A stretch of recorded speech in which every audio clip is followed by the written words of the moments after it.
Hello viewers, রূপালী kitchen থেকে আমি সবাইকে স্বাগত জানাই। আজকে আমি আপনাদেরকে বানিয়ে দেখাবো 2 কাপ সুজি আর 2 পিস ডিম দিয়ে দারুণ স্বাদের বড়ার রেসিপি। এটা খেতে অসাধারণ লাগে।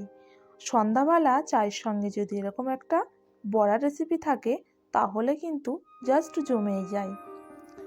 ভিডিওটা না টেনে সম্পূর্ণটা দেখতে থাকুন।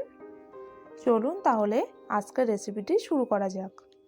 এটা বানানোর জন্য এখানে আমি 2 কাপ সুজি নিয়েছি আর একটা ম্যাগি মশলা নিয়েছি 2 পিস ডিম, আর এখানে আমি 4 পিস কাঁচা লঙ্কা কেটে নিয়েছি, 3 পিস রসুনের কলি কুচি করে নিয়েছি, আদা কুচি করে নিয়েছি, আর একটা মিডিয়াম সাইজের পেঁয়াজ নিয়েছি, ধনিয়া কুচি, আর একটা মিডিয়াম সাইজের টমেটো কুচি। এখানে আমি একটা বাটি নিয়েছি, এর মধ্যে সুজিটা আমি দিয়ে দিচ্ছি।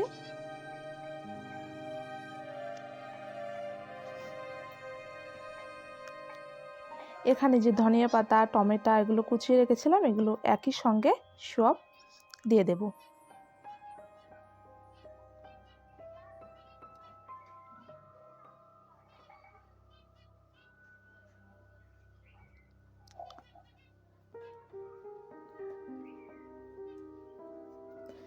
পরিমাণ মতো লবণ অ্যাড করে দিচ্ছি। আপনারা আপনাদের স্বাদ অনুযায়ী লবণটা ব্যবহার করবেন।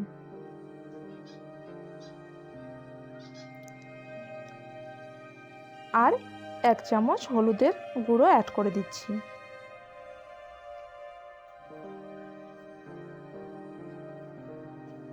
আর 1 চামচ গুঁড়ো লঙ্কা অ্যাড করে দিচ্ছি।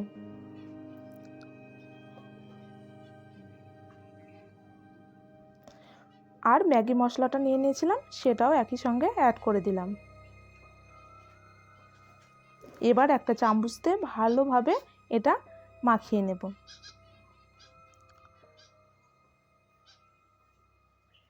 এটা ভালোভাবে মাখানো হয়ে গেছে। এবার ডিমটা আমি ফাটিয়ে এর ভিতর দিয়ে দেব।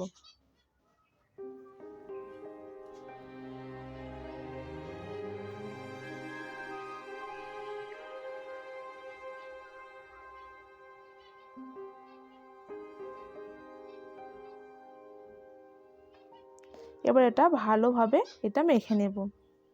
এইভাবে সুন্দর করে এটা মেখে নিতে হবে। যত পরিমাণে এটা মাখা হবে এটা ততটা কিন্তু সফট হবে। এইভাবে সুন্দর করে একই দিকে মাখিয়ে নেবে। এটা সম্পূর্ণ মাখা হয়ে গেছে।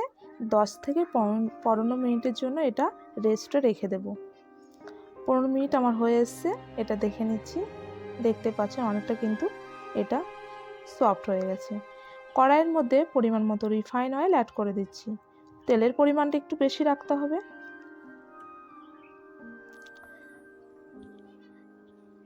তেলটা গরম হয়ে এসছে। এবার আমি আর একটু এটা মেখে নিয়ে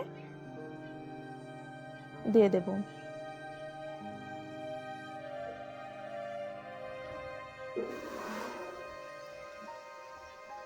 একটু এটা দিয়ে দেখছি এটা হয়ে এসছে কিনা।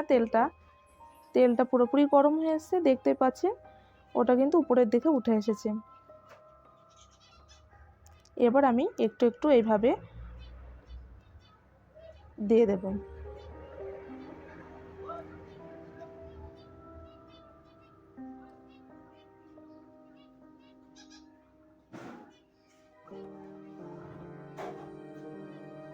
গ্যাসের ফ্লেমটা কিন্তু আমি হাই করে রেখেছি।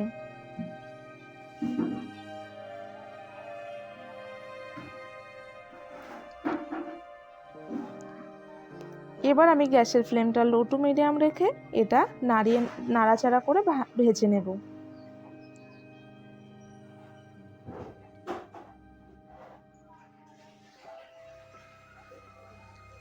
একটু লাল লাল করে এগুলো ভেজে নেব।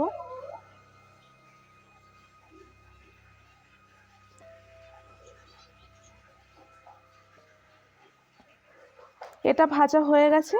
এবার প্লেটের উপর একটা টিস্যু পেপার নিয়ে তার উপর এটা রেখে দিচ্ছি।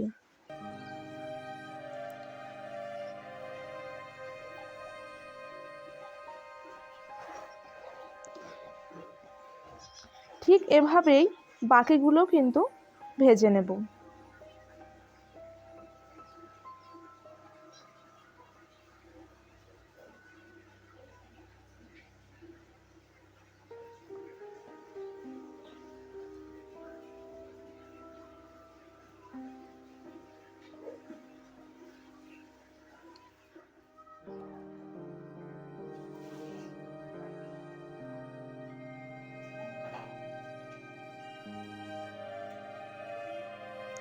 সবগুলো ভাজা আমার হয়ে গেছে, আর এটা দেখতে কিন্তু খুবই সুন্দর লাগছে। একটা আপনাদেরকে আমি ভেঙে দেখিয়ে দিচ্ছি। অবশ্যই কিন্তু এটা ঘরে ট্রাই করবেন, এটা খেতে অসাধারণ লাগে। আজকের রেসিপিটি কেমন হয়েছে অবশ্যই কিন্তু কমেন্ট বক্সে জানিয়ে দেবেন। দেখতেই পাচ্ছেন ভেতরটা কতটা সুন্দর হয়েছে, ভেতরটা কিন্তু মোটেই কাঁচা নেই। আজকের মতো বিদায় নিচ্ছি, ফিরে আসবো নতুন একটি রেসিপি নিয়ে। ধন্যবাদ।